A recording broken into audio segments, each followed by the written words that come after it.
응? 화요일 목요일에 어. 이걸 학원 끝나고 바로 가서 씻고 주말에 뭐하니? 주말에요? 학원 갔다가 바로 좋아. 공부하다가 아마 까먹어서 그런 거지? 공부하다가 까먹어서 그런 거니까 선생님이 한 주말쯤에 링크를 하나 주면서 들어가봐 이렇게 홍보할게요. 싫어요. 아 괜찮아요. 뭐든 반응하면 되지. 핸드폰에 근데 들어가 보면 생각보다 강의들이 많이 올라와 있고 욕심 있는 분들은 고등학교 거도 한번 볼 수 있고 그렇습니다. 그냥 그대로 나오는데요? 봤네. 봤어? 편집 없어. 생으로 다 올려. 이거 이멘트 다 올려. 생으로. 응? 그래서 실명 거론도 합니다. 변조 안 돼요? 안 돼요, 안 돼요. 내 목소리 변조되면 안 돼요. 응, 계속 녹화되고 있으시면 이 와중에 안 하는데요?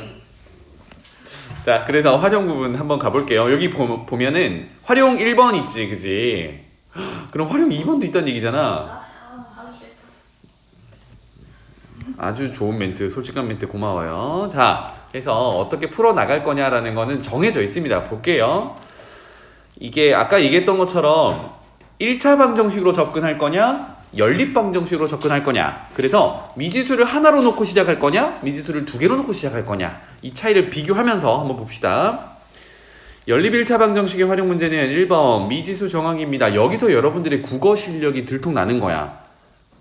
문제에서 원하는 게 뭐고 뭘 찾아야 되고 이거를 명확히 구분을 하고 미지수로 뭘 지정할지를, 즉 선생님이 문제 풀다 보면 자 미지수 x는 무슨 의미로 둔 거야? 라고 자주 물어보게 될 거예요. 이거를 명확히 여러분들이 구분을 하셔야 돼요. 알겠죠? 그래서 미지수를 정합니다. 얘는 그냥 일반적인 얘기를 하는 거니까 넘어갈게요. 근데 중요한 거는 그 미지수를 구해야 되는 게 여러 가지가 있으면 미지수 두 개로 놓자, 이런 얘기가 되겠어요. 알겠죠? 두 번째, 그 다음부터는 문제 의도에 맞게 지금은 방정식 풀고 있으니까 방정식을 세운다. 그러면 우리 미지수 두 개 xy 들고 있으니까 방정식은 등호를 가지고 세우겠죠. 그죠? 만약에 부등호를 쓰게 되면 이제 부등식이 되는 거고 이렇게 되겠습니다. 그리고 3번이 우리 지금까지 해오던 연립방정식 풀이가 되겠어요. 맞죠? 그리고 마지막 확인하기는 이거는 검산하는 건데, 특히나 여러분들이 내가 구한 답이 맞는지를 확인하는 작업이 있어야 여러분들 나중에 이제 시험 보러 갔을 때 그게 습관이 돼서 좀 꼼꼼하게 실수를 줄일 수 있다. 아래쪽 예시 한번 볼게요. 얼마나 쉬운지 봅시다. 이런 유형의 문제 오늘 테스트 내놨으니까 잘 점검해보세요. 두 숫자의 합이 50이고 큰 수가 작은 수의 3배일 때 두 숫자를 구해보세요. 구해드린 거 두 가지지? 두 가지지, 그치? 두 수의 합이 50이고 큰 수가 작은 수의 3배래. 자, 이거면 1차 방정식으로 한번 접근해 볼게요. 1차 방정식. 그러면 여러분들이 아는 내용 중에는 두 수를 구하라고 했으니까 두 수 중에 큰 수, 작은 수가 있을 거잖아요. 그지? 뭘 미지수로 둘래? 큰 수를 미지수로 둬볼까? 지금 여기 없는 얘기를 하고 있는 거예요. 큰 숫자를 미지수 x로 둬볼게요. 그러면 이제 문제 해석을 해야 되잖아. 그런데 작은 숫자는 뭐라고 하면 될까? 지금은 미지수 하나로만 할 거야. 그렇지. 두 수의 합이 52라고 했으니까 합한 결과에서 큰 숫자 x라고 뒀으니까 빼면 되겠죠. 이게 사실 우리가 해오던 거란 말이야. 기억나니? 그쵸? 그 다음에 정보 하나가 더 있어. 뭔데요? 큰 숫자가 작은 수의 몇 배? 3배. 그럼 방정식을 세워야 되잖아. 어떻게? 큰 숫자는 작은 숫자의 3배를 하면 어떻다? 같다. 등으로 이렇게 세우는 겁니다. 이해되니? 그래서 요거 정리하면 된다고요. 우변 정리해볼까요? 52 곱하기 3 연아 얼마야? 150. 옳지. 그래서 마이너스 3x 이항하면 4x가 156 이렇게 되는데, 굳이 곱하기를 안 한 이유는 양변 약분하기가 조금 더 편하니까요. 그죠? 52를 4로 나누면 13 곱하기 3이니까 x 얼마? 39 이렇게 되겠죠. 이게 뭐였니? 원래 큰 숫자였지. 그지? 그러면 작은 숫자는 얼마니? 14. 여기서 39를 빼면 13. 그래서 두 숫자가 39와 13이야. 이렇게 됩니다. 그리고 마지막 확인하는 작업이 뭐예요? 두 수 합하면 52, 13을 3배하면 39. 맞네요. 그죠? 이게 1차 방정식으로 풀었단 말이야. 이거를 이제는 미지수 두 개를 세워가지고 풀어보자. 이게 연립방정식으로 접근해보자. 이렇게 되겠습니다. 가볼게요. 그러면 직접적으로 큰 수와 작은 수를 미지수로 다 둬버리면 되죠. 그래서 여기 밑에 풀이 한번 볼게요. 두 수 중 큰 수를 x, 작은 수를 y 이렇게 미지수 두 개로 세팅을 했어요.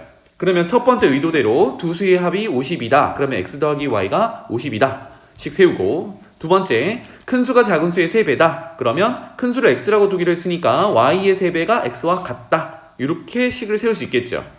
이 문제 자체가 어렵진 않지, 그치? 이렇게 되면 뭐가 좀 편하냐면 문제를 식으로 옮길 때 미지수를 직접 이용해서 바로바로 옮길 수 있어요. 직관적으로 옮길 수 있어. 근데 조금 전에는 어떤 계산을 했었어야 되냐면 큰 수를 x라고 뒀을 때 작은 수는 전체에서 나머지 숫자를 빼야 된다. 이런 연산이 들어갔어야 된단 말이야. 그지? 요게 조금 헷갈릴 수 있어. 그래서 미지수를 두 개를 이렇게 놓고 시작하면 문제 의도대로 바로바로 식을 세울 수 있는 좀 이점이 있습니다. 괜찮죠? 그럼 여기서부터는 뭐야? 지금까지 연습하던 그런 내용이야. 어떻게 하면 돼? x는 3y라고 정리가 이미 되어 있으니까 대입하면 되겠죠. 이해되니? 그래서 4y가 50이니까 y는 13. 그럼 y는 13이면 x는 그것의 3배. 연립방정식 푸는 거는 그렇게 어렵진 않았네요. 괜찮죠? 그러니까 어떤 문제가 주어졌을 때 요거를 접근하는 방법이 여러 가지라서 첫 번째는 1차 방정식으로 접근해보고 두 번째는 미지수가 두 개인 1차 방정식으로 접근해보고 연립방정식 푸는 걸로 그냥 방법을 여러 가지로 지금 하고 있더라 입니다. 자, 내려가 볼게요. 그래서 유형들이 있는데 요거 한번 짚고 넘어가 보자. 1번 어떤 자연수에 대한 문제인데 이거는 뭐 예전부터 많이 보죠. 어떤 처음 수에 10의 자리 숫자와 1의 자리 숫자가 있다라고 하면 옆에다 한번 적어봐요. 10의 자리 숫자를 x, 1의 자리 숫자를 y라고 하면 보통 어떻게 쓰냐면 x, y 이렇게 쓴단 말이야. 쓰기는 이렇게 쓸 거란 말이지. 그런데 여러분들이 앞으로 얘가 x 곱하기 y인지 10의 자리가 x고 1의 자리가 y인지를 구분하기 위해서 선생님 따라서 밑줄을 이렇게 긋는 연습을 좀 해주세요. 이거는 자리를 구분하는 거야. 알겠지? 이게 없다 그러면 x 곱하기 y가 되는 거죠. 알겠죠? 그래서 요 놈은 10의 자리가 x고 1의 자리가 y다 라는 걸 표현한 거니까 절대 x랑 y를 곱한 걸로 해석하면 안 되고 그러면 얘는 어떻게 해석해야 돼요? 그렇지. 10의 자리가 x 한 자리 숫자인데 요 녀석이 10배 x 이렇게 될 거고 그쵸? 그 다음은요? 1의 자리를 더해놔야 전체 숫자가 되겠죠. 그래서 더하기 1의 자리 y, y는 1 곱하기 y, 그냥 y라고 써도 괜찮겠다. 알겠지? 그래서 값을 비교할 때는 이렇게 자릿수를 반영해서 전체 숫자를 도출을 해놓고 그 숫자를 가지고 계산을 해야겠어요. 그래서 보통 유형의 문제가 어떤 것들이 나오냐면 10의 자리와 1의 자리를 뒤바꿨을 때 원래 숫자와 뒤바꾼 숫자의 관계를 묻는 문제들이 종종 나옵니다. 그래서 보면은 2번 10의 자리 숫자와 1의 자리 숫자를 바꾸면 이렇게 되더라. 요 녀석도 표현을 해보면 x가 되는데 엄밀히는 y 10x 이렇다는 얘기입니다. 맞죠? 그래서 요 놈은 10y 더하기 1x 이렇게 표현할 수 있겠어요. 자, 그 다음에 두 번째 유형 가볼게요. 나이에 대한 문제. 요거는 뭐 아빠, 아들, 엄마, 누나 뭐 이런 식으로 나올 텐데 뭐 현재 몇 살이고 둘의 나이 관계는 어떤데 몇 년 뒤에는 둘의 관계가 어떻더라 이거를 물어보는 거거든. 그럼 여기서 여러분들이 뭐 하나만 챙길 거면 몇 년 후에 나이를 물을 때 뭐 두 사람이라고 하면 두 사람 중 어느 한 사람만 나이를 먹겠니? 아니지. 세월은 똑같이 흘러가니까 그치? 시간 똑같이 흘러가니까 두 사람 둘 다 똑같은 나이를 먹게 된다. 요것만 좀 놓치지 않으면 좋겠어요. 알겠지? 그 다음은 나머지는 다 똑같으니까 넘어갈게요. 3번 득점, 감점. 보통 이제 뭐 활을 써가지고 또는 주사위를 던져가지고 홀수냐 짝수냐에 따라 득점, 감점 이런 이제 계산을 하게 될 건데 여기서 중요한 거는 몇 번 나오냐. 우리가 득점하는 게 몇 번 나오냐 또는 감점하는 게 몇 번 나오냐 횟수가 되게 중요하거든요. 그래서 보통 횟수를 미지수로 둔단데 요거는 유형 문제를 풀어봐야 조금 더 와닿을 것 같습니다. 이것만 보고 넘어갈게요. 뭐 아래쪽 보면 예를 들면 맞히면 A점을 얻고 틀리면 B점을 읽는 시험에서 결국은 몇 개를 맞추고 몇 개를 틀리느냐, 맞추는 개수 틀리는 개수가 중요한데 여기서 그거를 미지수 X 문제를 맞히고 맞힌 개수, Y 문제를 틀렸다 틀린 개수 이렇게 미지수를 두고 시작을 하네요. 그리고 나면 점수 계산을 해야 되잖아, 그지? 맞추면 플러스, 틀리면 감점을 마이너스라고 처리를 하면 되겠죠, 그죠? 그래서 식을 세울 수 있겠다. 이따 유형 문제로 접근해 볼게요. 그 다음 네 번째, 증가, 감소. 자, 요거는 많이 풀어오던 거지만 식 한 번만 더 적어 볼게요. 어느 학교에, 이거는 되게 구체적인 예시네. 작년의 남학생 수와 여학생 수는 각각 X, Y고 올해의 남학생 수는 작년보다 A% 증가, 여학생 수는 작년보다 B% 감소. 먼저 여기 색깔 칠해줬는데 증가면 플러스, 감소면 마이너스겠죠, 그죠? 표시 하나만 해놓읍시다. 증가면 플러스, 감소면 마이너스 처리를 해야 된다라는 거 이거 메모하고요. 아래쪽에 열심히 뭔가 적혀 있는데 쌤이랑은 여기 오른쪽에다가 표로 정리를 해봅시다. 이렇게 생긴 표를 하나 적어 볼게요. 아이고, 작년,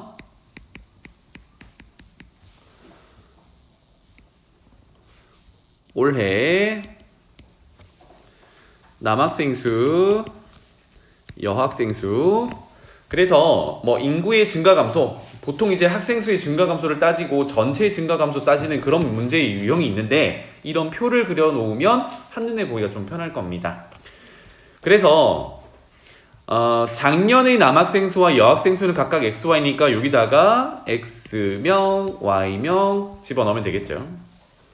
그 다음에 올해의 남학생 수는 작년보다 A% 증가했다라고 했어요. 그래서 나중에 기록을 할 때 여러분들 이렇게 기록하면 되겠죠. A% 증가, 그래서 플러스 A% 이렇게 표현을 하는 거야. 반면에 여학생 수는 B% 감소했다 그랬으니까 올해는 Y에서 B% 감소 마이너스 B% 이렇게 표현을 해놓으면 한눈에 잘 보이죠, 그죠? 표로 정리하면 좋겠다. 자, 그래서 얼마 정도 되는지 계산하는 거는 이제 얘는 퍼센트가 백분율을 다니니까 우리는 비율을 곱하면 되죠, 그죠? 그래서 왼쪽에 나와 있는 건데 선생님이 한 번만 더 적는 거예요. 첫 번째는 남학생이 A% 증가했으니까 남학생 증가한 인원수가 계산이 돼야겠죠. 어떻게 계산하면 돼요? 이건 어떻게 계산하면 되니? X의 증가한 양만.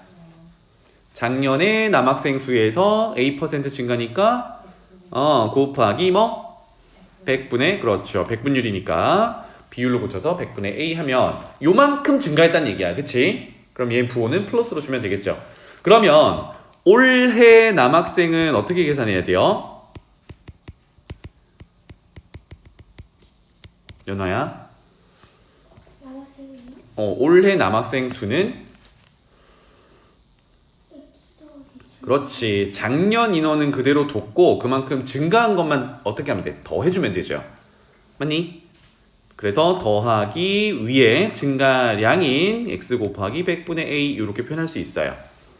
자, 이렇게 되면 x를 공통인수로 또는 우리 분배 법칙 생각해보면 묶어낼 수 있겠죠. 그래서 1 더하기 100분의 a 이렇게 되더라.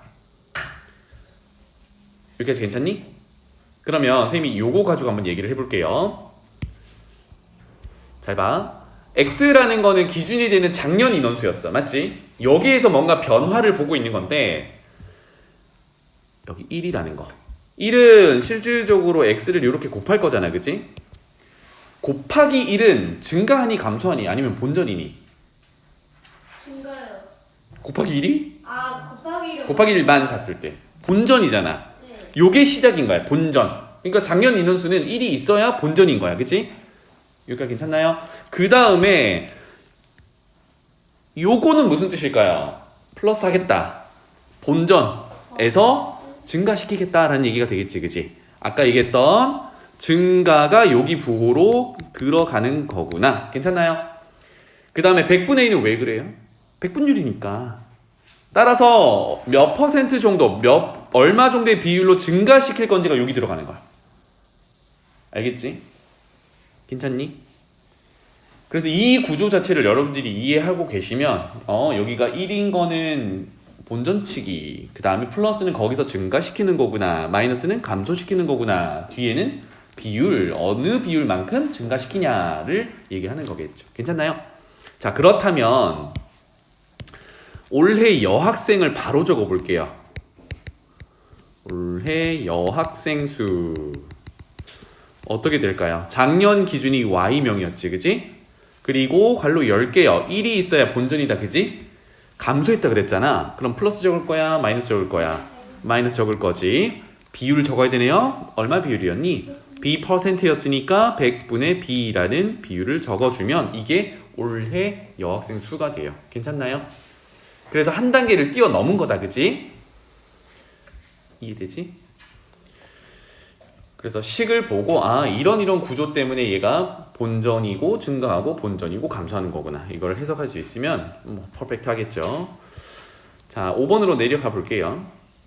일에 대한 문제. 어떤 사람들이 일을 한다, 뭐 A, B, C가 일을 하는데 며칠 걸린다, 아니면 몇 시간 걸린다, 이런 얘기를 할 때 이제 요거는 문제로 풀기 위해서 이렇게 가정하자라는 겁니다. 우리 숫자로 표현해야 뭔가 해결이 되니까. 그래서 첫 번째 보면 전체 해야 되는 일의 양을 숫자 1로 놓는다인데, 이게 무조건은 아니고 기준이 되는 숫자로 잡아주면 돼요. 예를 들어 나는 1보다는, 왜냐하면 1로 하면 분수로 막 튀어나오기 시작하니까 1보다는 나는 전체를 100으로 볼래. 왜? 100%가 좀 꽉 차 있는 느낌이잖아, 그지? 100으로 봐도 되고 1000으로 봐도 되고 만으로 봐도 돼요. 이게 꼭 1로 봐야 되나요? 그건 아니란 말이야. 알겠지? 그런데 숫자 단위가 커지면 커질수록 조금 실수할 확률이 높겠죠. 그래서 1로 한번 잡아보자, 이런 얘기입니다. 그랬을 때 한 사람이 단위 시간 동안, 요거 밑줄 칠게요. 단위 시간. 그러면 요 뒤에 있지만 단위 시간이, 이 사람이 하루에 얼마 할 수 있는데요, 또는 1시간에 얼마 할 수 있는데요, 또는 1분에 얼마 할 수 있는데요, 이 얘기를 하는 거야. 괜찮나요? 그럼 예를 들어서 어떤 A라는 사람이 이 전체 일을 끝내는데 10일 걸렸대요. 10일 걸렸대. 이때 전체를 뭘로 두자고? 전체의 양을 1로 두자고 한다면 단위 시간이라는 거는 여기서는 하루를 잡아보면 되겠죠, 그죠? 그러면 A가 하루 동안 할 수 있는 일의 양은 뭐라고 표현하면 되니, 주원아? 이거요? 하루 동안 일의 양은 10분의 그렇지. 10분의 X. 야! 전체가 1이니까 10분의 1이 X가 어디 있어? 하루 동안 할 수 있는 게 단위 시간 동안 할 수 있는 이라는 의미니까 선생님이 뭘 물어봤어요? 하루에. 그래서 완성이 숫자 1이거든. 이게 A라는 사람은 10일이 걸리는 거야. 그럼 하루에 얼마 해야 돼? 10분의 1을 해야, 이게 10번 반복돼야 1이 되는 거잖아, 맞지? 그러니까 전체 양을 숫자 1로 뒀을 때 얘가 며칠 걸렸다, 또는 몇 시간 걸렸다 라는 정보가 있으면 그걸로 나눠주면 단위 시간 동안 할 수 있는 일의 양이 정해지는 거죠. 그래야 뭘 할 수 있어? 이 단위 시간을 몇 번 한다, 뭐 예를 들어 3시간 한다, 4시간 한다, 또는 며칠 한다, 3일 한다, 4일 한다, 그만큼 일의 양을 계산을 하면 되겠다, 그죠? 그런 유형의 문제가 되겠습니다. 자, 넘어가 볼게요. 되게 힘들어하는 것 같아서 문제 한번 풀어봅시다. 여기 152페이지에 나오는 문제들 하나씩 체크해 볼게요. 돌아가면서 한번 해볼까? 연화부터 한번 해볼까요? 여기 보세요. 앞에 보세요. 네, 두 자리 자연수가 있답니다. 이 자연수는 각 자리 숫자의 합이 두 자리니까 먼저 어떻게 세팅을 하면 돼? 아까처럼 하나, 둘 이렇게 세팅해 놓으면 되겠죠? 이걸 꼭 해보세요. 알겠죠? 그래서 각 자리라는 거는 10의 자리, 1의 자리를 얘기하는데 그 각 자리 숫자의 합이 각 자리 숫자의 합의 4배이고 원래 자연수가 각 자리 숫자의 합을 4배 하면 똑같더라 이런 얘기가 되겠죠. 그 다음에 10의 자리 숫자와 1의 자리 숫자를 바꾼 수는 처음 수보다 27만큼 크다고 한다 입니다. 그때 처음 수를 구하세요. 이 숫자 구하라는 얘기거든. 연아야 어떻게 시작할까? x 더하기 y. 그렇다면 벌써 식 세우는 거야? 그렇다면 10의 자리를 뭘로 두겠다는 얘기? x 1의 자리는 y로 두겠다는 얘기. 그럼 식 한번 세워볼게요. 첫 번째 줄이야. 이 자연수는이니까 이 자연수를 숫자로 표현할 수 있어야겠죠. 어떻게 됩니까? 10x 옳지. 10x 더하기 y라는 숫자로 표현이 되죠. 이 자연수는 각 자리 숫자의 합 뭐라고 쓰면 되죠? 각 자리 숫자의 합은 x 더하기 y죠. 그죠? 그것의 몇 배? 4배이고니까 곱하기 4를 하면 원래 숫자랑 같다라는 등식을 세워줄 수 있겠다. 그지? 와, 식 하나 찾았다. 두 번째, 10의 자리 숫자와 1의 자리 숫자를 바꾼 숫자. 그럼 그 밑에다 쓸게요. 바꾼 숫자. y, x 이렇게 되겠지. 10의 자리, 1의 자리. 그러면 요 녀석은 숫자 계산을 또 해야겠죠. 어떻게 됩니까? 문제가 아니요. 요것만 숫자로 표현해봐. 10y. 그렇지. 10y 더하기 x 이렇게 되겠죠. 그래서 얘가 뭘 원하는지를 보자고. 이렇게 바꾼 숫자가 y 곱하기 10 더하기 x인데 처음 수보다 27만큼 크대. 그러면 식을 어떻게 세워야지? 처음 숫자는 10x 플러스 y거든? 그래서요? 10x 더하기 y보다 27만큼 크니까 여기다가 27을 더하면 가로 치면 아니나. 뭐 이렇게 가로 쳐도 돼요. 뭐 상관없어요. 더 셈이니까. 27을 더하면 누구랑 같아야 돼? 바꿔놓은 숫자랑 같아야 된다는 얘기지. 그래서 10y 더하기 x 이렇게 되겠죠. 그치? 그래서 문제만 좀 잘 해석하면 되겠습니다. 그러면 위에 식 파란색으로 적어놓은 요식 정리하고 그 다음에 까만색으로 적어놓은 요식 정리하면 xy 관계식 두 개를 찾을 수가 있겠죠. 그죠? 이거 연립하면 되겠군. 오케이? 내려갈게요. 자, 두 번째 나이 문제로 가봅시다. 연우 한번 보자. 현재입니다. 동그라미 칠게요. 지금이야. 아버지와 아들 나이의 차는 26살이다. 미지수 놓기 시작해 볼까요? 연우야? 여기 봐. 같이 풀면 되지. 어떻게 시작할까? 아버지와 아들 나이의 차이는 26살이다. 26세다. 뭐가 x고 뭐가 y니? 뭐 다짜고짜 XY 하면은 되겠니? 아버지 나이 얼마? X 좋아요. 아들 나이 얼마? Y라고 둔다면 첫 번째 식은 X 빼기 Y는 얼마? 왜 Y 빼기 X는 안 돼요? 아들이 아버지보다 나이가 많을 수가? 그치 그렇긴 하지. 큰일 날 뻔했네요. 약간 논란이 될 뻔했어. 자, 여기 차라는 거 한 번만 더 설명할게요. 요 놈은 메모해놔. 차라는 거는 뭐라고? XY. 이거는 차라는 게 우리가 부호를 뜻하는 마이너스라는 의미를 가지고 있는 건 아니야. 물론 마이너스를 쓰긴 하지만 요 놈은 간격으로 해석하는 게 조금 더 낫겠어요. 간격, 너비. 그래서 수직선 잠깐만 그려보면 여기가 A고 여기가 B야. 수직선이라고 생각해봐. 그랬을 때 요만큼을 이 숫자 A와 B의 차라고 하는 거거든.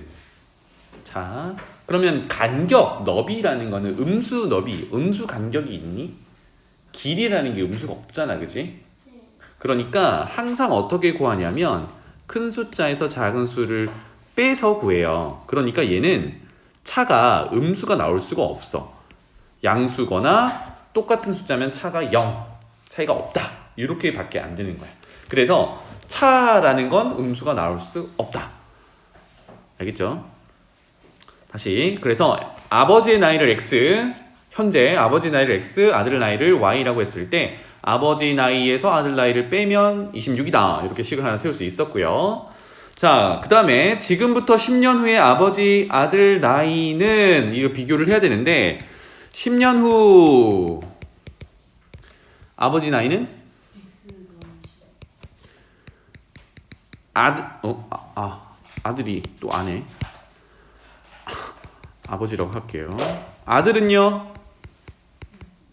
Y 넣으시죠. 그렇지. y 더하기 10 똑같이 10년이 흘렀습니다. 그랬을 때 문제 의도에 따라 식을 세우면 되겠죠. 아버지의 나이는 그러면 x 플러스 10은 아들 나이의 y 플러스 10의 3배보다 2살이 적어진대. 그러면 그대로 적으면 되겠죠. 아버지 나이부터 기준을 잡으면 아버지 나이는 이렇게 되겠네. 얘는 어떻게 되니?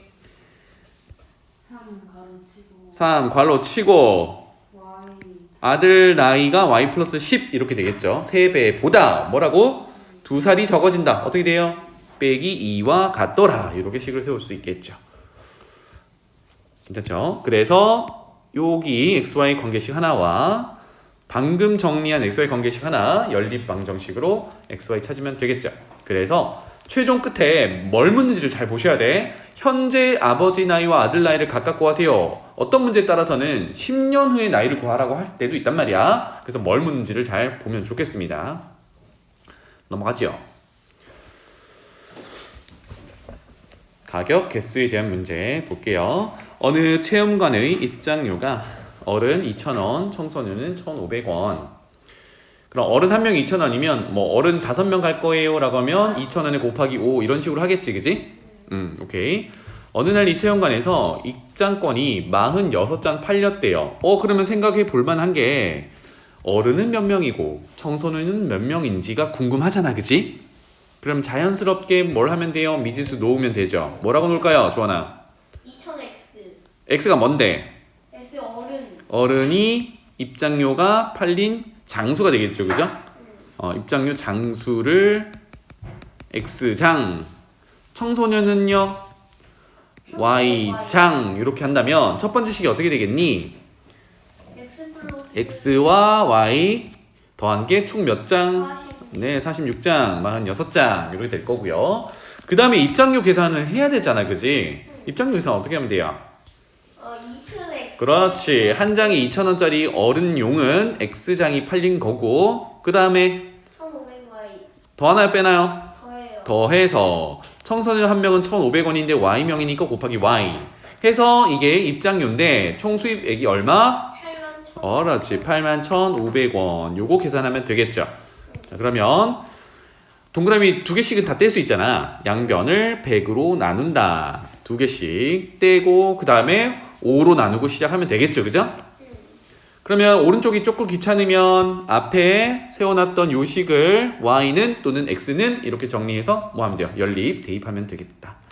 그래서 최종적으로 뭘 구하라는지 봐봐요. 이날 입장한 청소년 수를 구하세요니까 뭡니까? 뭐 구하라는 얘기야 여기서? 청소년 수? y. 그러면 청소년 입장권 팔린 수겠지, 그지? 그래서 y가 되겠죠. 넘어갈게요. 4번 봅시다. 이건 서준이가 한번 해볼까? 세로의 길이가 가로의 길이보다 20cm 더 긴 직사각형이 있대요. 세로의 길이가 가로보다 더 길대. 이렇게 그려놓고 보면 되겠죠. 뭐 이 정도로 표현해 보겠습니다. 문제 다 읽어보고 미지수를 어떻게 시작할지 보자고. 이 직사각형 둘레 길이가 있을 때 이 직사각형의 넓이를 구하세요 라고 했습니다. 어머, 넓이 구하려면 결국은 뭘 구해야 돼? 가로 세로 다 구해야겠지, 그지? 어떻게 할까요? 가로를 x, 세로를 네, y라고 해도 되고 1차 방정식이라고 하면 얘는 뭐라고 하면 돼? 플러스 2, 그렇지. 가로의 길이가 세로의 길이보다 20cm 짧으니까 뭐 이렇게 두면 되겠죠. 어쨌든 이렇게 되고요. 최종적으로 xy 구하면 넓이는 x 곱하기 y 이렇게 되겠죠. 자, 그러면 가로 x, 세로 y를 가지고 첫 번째 문장을 식으로 옮겨 봅시다. 어떻게 되나요? 세로의 길이가 EX 플러스 EY 둘레 말고 그 앞에 거. 세로의 길이가 가로의 길이보다 20cm 더 길다. 플러스 그렇지. x에다가 20cm 더하면 세로의 길이가 된다라는 의미랑 같죠. 그죠? 그 다음에 둘레는 조금 전에 잘 얘기했는데 가로 2개, 세로 2개잖아요. 그지? 그래서 2개씩이니까 2배의 x 더하기 y 요게 얼마다? 72다가 되겠죠. 그래서 열리. 괜찮죠? 뭐 요거는 앞선 문제들보다도 풀이가 더 간결하니까 뭐 잘 하시면 되겠습니다. 그래서 x, y 찾아가지고 최종적으로 구하라는 건 이 직사각형의 넓이니까 x 곱하기 y 하면 되겠죠. 넘어갑니다. 자, 계속 이런 식이에요. 뭘 미지수로 둘지 보면 되겠다. 원준이 한번 해보자. 어느 퀴즈 프로그램에 참여하면 총 20문제를 푼다고 합니다. 전체 합이 20이겠구나라는 생각이 들죠. 이때 한 문제를 맞히면 10점을 얻고, 자, 맞추는 경우가 있고 10점을 얻는다니까 플러스 점수가 되겠죠. 그죠? 그 다음에 틀리는 경우가 있네요. 틀리면 5점을 잃는다. 마이너스 점수가 되겠죠. 뭔가 점수 계산을 해야 될 것 같아. 맞지? 이랬을 때, 소희 점수가 140점. 점수 계산을 해야 되겠네요. 소희가 맞힌 문제수는 이라고 했습니다. 맞힌 문제수. 원준아, 어떻게 할까요? 맞힌 문제수를 뭘로 할까요? x로 할까요? 그러면 나머지는 뭐겠니? 그렇지. 틀린 문제수를 y 이렇게 주면 되겠죠. 어쨌든 맞춘 문제수와 틀린 문제수 다 합치면 몇 문제 푼 거야? 20문제 푼 거죠. 식은 어떻게 되나요? x랑 그렇지 플러스 y 한 개 20이야. 그 다음 점수 계산해야 되잖아. 그지? 어떻게 할까요? 그렇지. 득점은 x 개수만큼 하면 되니까 10점입니다. 근데 얘 부호는 플러스여야겠죠. 그죠? 그리고요 틀리면 5점을 잃는데요. y 이렇게 되겠다. 그런데 이 점수가 몇 점이래? 140점이래. 해서 또 열리 이렇게 되겠죠. 그래서 소희가 맞힌 문제수는 이라고 물어봤으니까 여기서 x를 찾아오면 되겠죠. 괜찮지? 넘어갈게요. 자, 증가감소입니다. 요건 아까 표를 그렸었는데 지금도 한번 표를 그려볼게요. 여러분들 여기 오른쪽 아래 여기다가 한번 그려봅시다. 여기 해설 옆에다 그릴게요. 지혼의 학교 작년 전체 학생은 650명이었고 쭉 읽어보니까 남학생, 여학생 이렇게 돼 있네요. 그래서 표 그립니다. 남학생,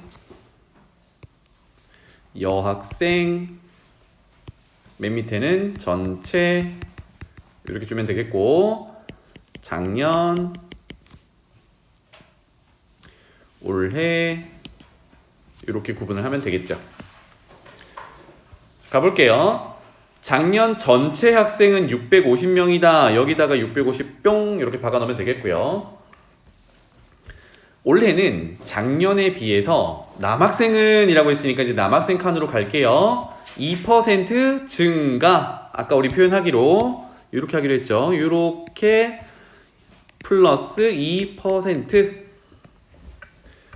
두 번째, 여학생은 5% 감소. 그러면 여학생 칸으로 가서 요렇게가 5% 감소니까 마이너스 5% 이렇게 적어주면 되겠다. 해서 전체적으로 8명이 감소했대요. 그러면 밑에다가 전체에다가 이렇게 표현하면 되겠죠. 8명 감소 마이너스 8 이렇게. 그럼 여기서 힌트를 얻을 수 있는 게 뭐냐면 예를 들어 남학생이 10명 증가하고 여학생이 18명 감소했으면 전체적으로 8명 감소한 거죠. 또는 남학생이 2명 증가했는데 여학생이 10명 감소하면 8명 감소한 거지. 그래서 작년에 남학생 총수, 여학생 총수를 모른다 하더라도 증가 감소만 가지고도 8명 감소했다는 관계를 줄 수 있거든. 근데 결국은 2% 인원이 얼만데 5% 인원이 얼만데 이거를 계산을 하려면 뭐가 필요해요? 기준이 되는 작년 남학생, 여학생 인원수가 필요해. 그래서 여기를 뭘로 두는 거야? 미지수로 두는 거겠죠. 그죠? 괜찮지? 아 이거 서아 건데 내가 다 하고 있니 지금? 그래서 서아야 시작해보자. 맨 끝에 보면 올해의 남학생 수를 구하세요라고 했어요. 올해 남학생 수는 여기를 얘기하는 거거든.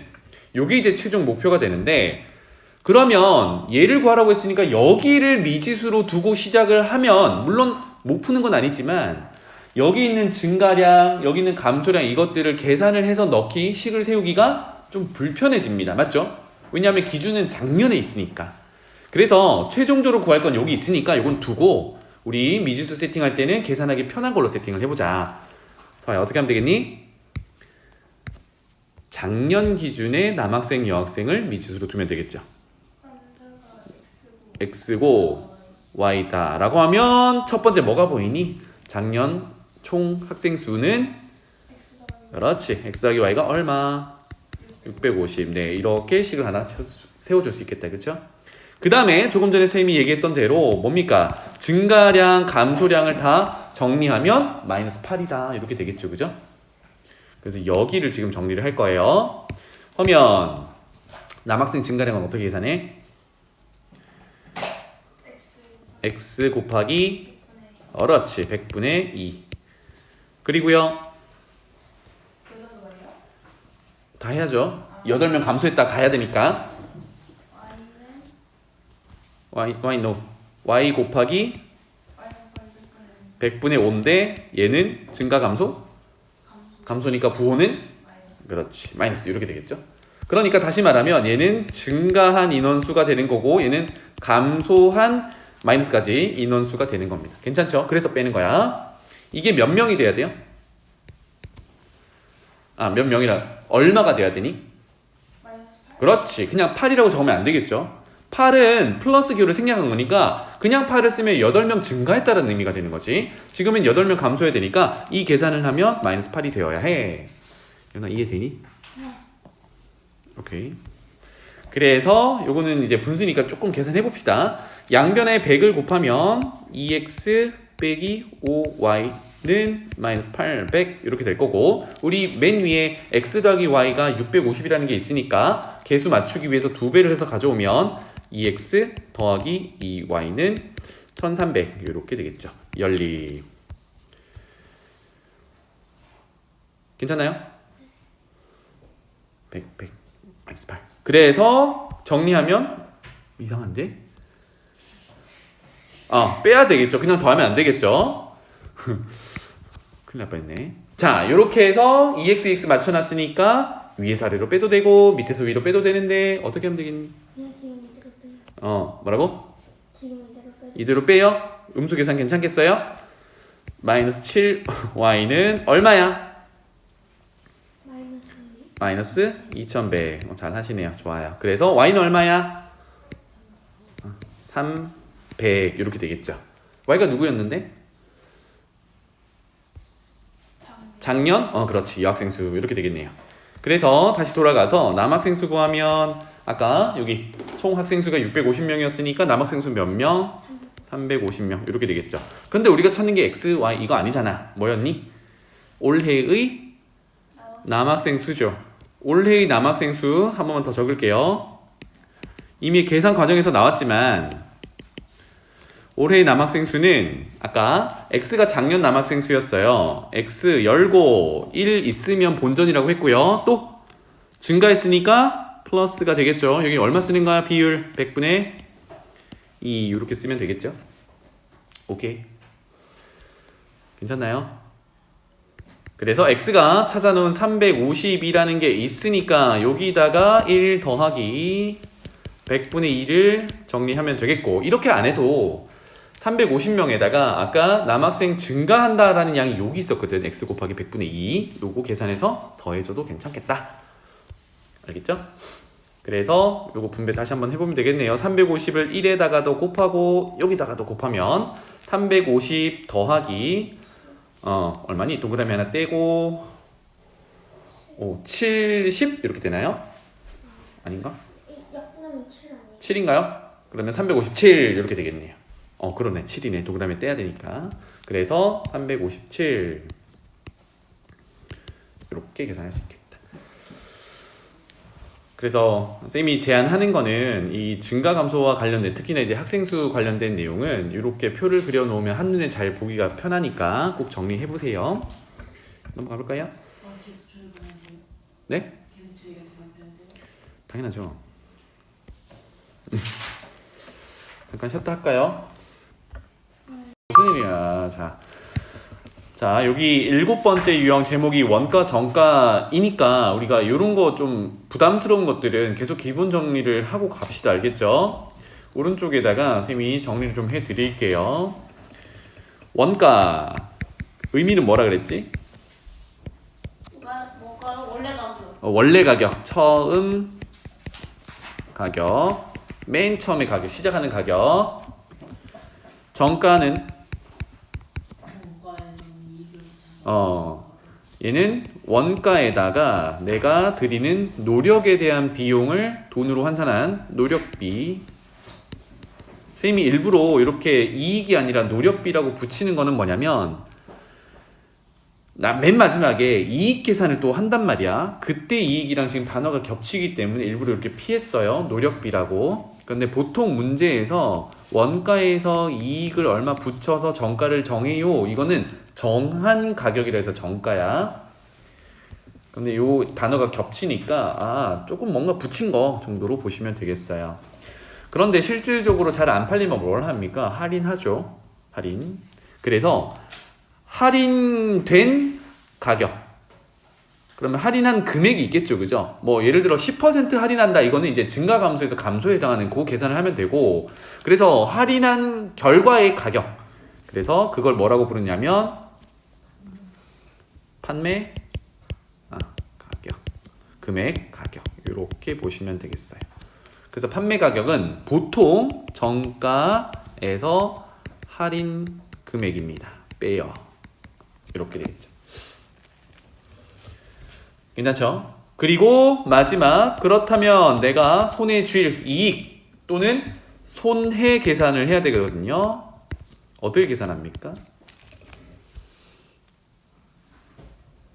이익이요?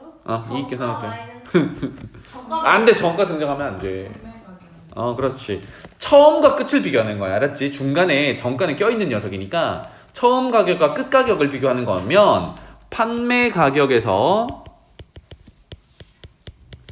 맨 처음에 원가를 빼는 겁니다. 알겠죠? 이렇게 해야 이익 계산하는 거야. 괜찮지? 되겠지? 문제에 적용할 수 있는지 한번 봅시다.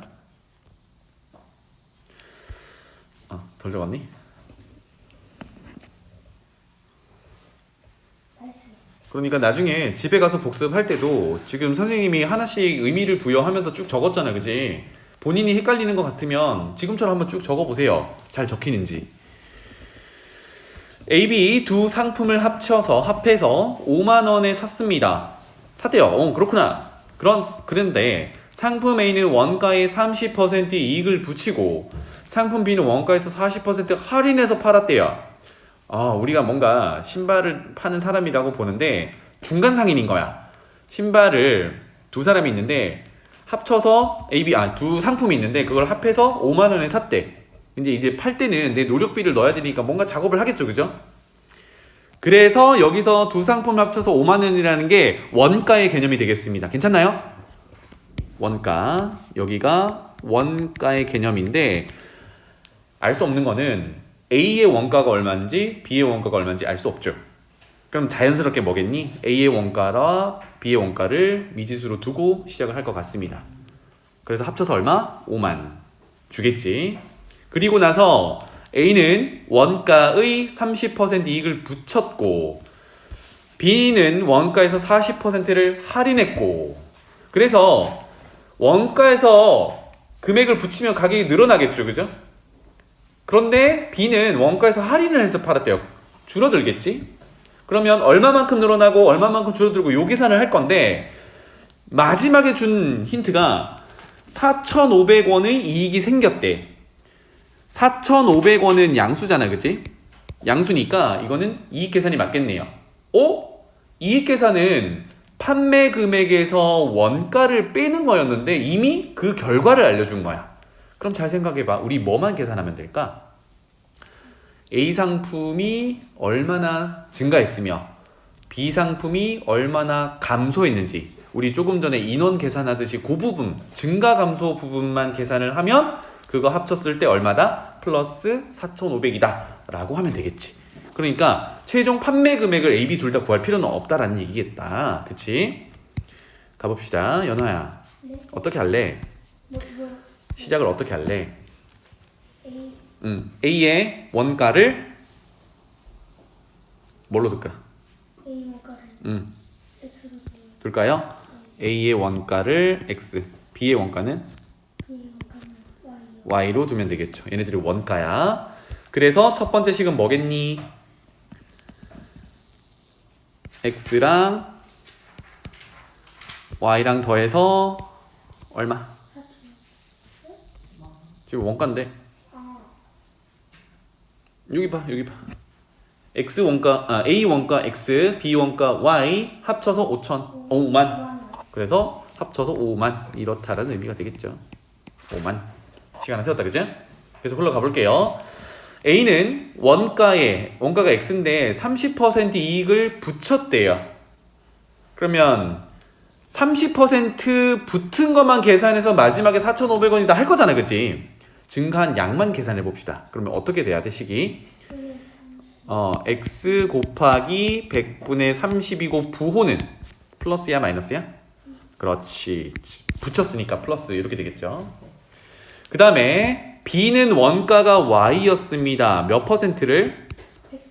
40%니까 100분의 40을. 근데 얘는 할인이야. 그럼 플러스야 마이너스야? 마이너스. 그렇지. 마이너스. 그러니까 다시 의미를 부여하면 A 상품은 이렇게 증가시킨 금액이 있는 거고 B 상품은 감소시킨 금액이 있는 거야. 그래서 증가 금액과 감소 금액만 계산했을 때 최종적으로 얼마가 돼야 돼요? 4,500원이고 플러스 값이 되겠죠. 이렇게. 그래서 얘네 둘을 계산. 괜찮죠? 그랬을 때 마지막 볼까요? A의 원가를 구하세요 라고 했으니까 여기서 X를 찾아내면 되겠다. 오케이? 그래서 뭐 개념이 크게 벗어나는 건 없으니까 여기 아까 적었던 거 요거부터 차근차근 정리해 보시면 좋겠습니다. 자, 마지막 8번 가볼게요. 1하기 유형. 연우 준비됐지?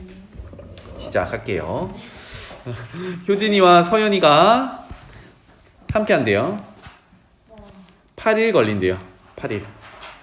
그럼 여기서 우리가 먼저 생각을 해야 되는 게 효진이가 혼자 하면 며칠 걸릴까? 서연이가 혼자면 며칠 걸릴까? 혼자만의 그 일의 양을 좀 체크를 해야 될 것 같고요. 그죠? 그 다음에 아까 개념 정리할 때 잠깐 나왔던 얘기가 단위 시간 동안 할 수 있는 양, 이게 필요하다 그랬어. 1시간에 얼마 양 또는 하루에 얼마 양. 그래야 3시간 동안 했어요 또는 4일 동안 했어요. 이 계산이 편하거든. 알겠죠? 계속 읽어볼게요. 이렇게 끝낼 수 있는 일을 효진이가 4일 동안 작업한 후에 나머지를 서연이가 10일 동안 작업해서 끝! 완성! 이렇게 했대요. 그랬을 때 이거를 서연이 혼자서 하면 며칠 걸리나요? 라고 했는데 읽어보니까 단위 시간 동안 할 수 있는 일의 양이 있나요? 없나요? 연우야. 효진이가 1시간에 얼마예요? 또는 효진이가 하루에 얼마예요? 이 정보가 있어? 없어? 있어? 어디 있어? 그래서 그게 미지수로 세팅이 되어야 식 세우기가 유리하겠죠. 그래서 이렇게 할게요. 효진이가 하루 지금 1단위가 있으니까 8일 동안 했으니까 효진이가 하루라고 쓸게요. 하루에 할 수 있는 일의 양을 미지수로 둬보는 거야. 알겠죠? 그럼 예를 들어서 효진이가 하루에 할 수 있는 양이 10분의 1이라고 해볼게요. 자, 다시 1 문제는 전체를 얼마로 두고 하는 게 편하다 그랬니? 숫자 1 이렇게 두고 하기가 편하다 그랬어요. 이게 완성의 숫자야. 다시 한번 효진이가 하루에 X만큼 한다라고 미지수를 했는데 예를 들어서 효진이가 하루에 10분의 1을 할 수 있어. 그럼 며칠 걸리면 완성이니?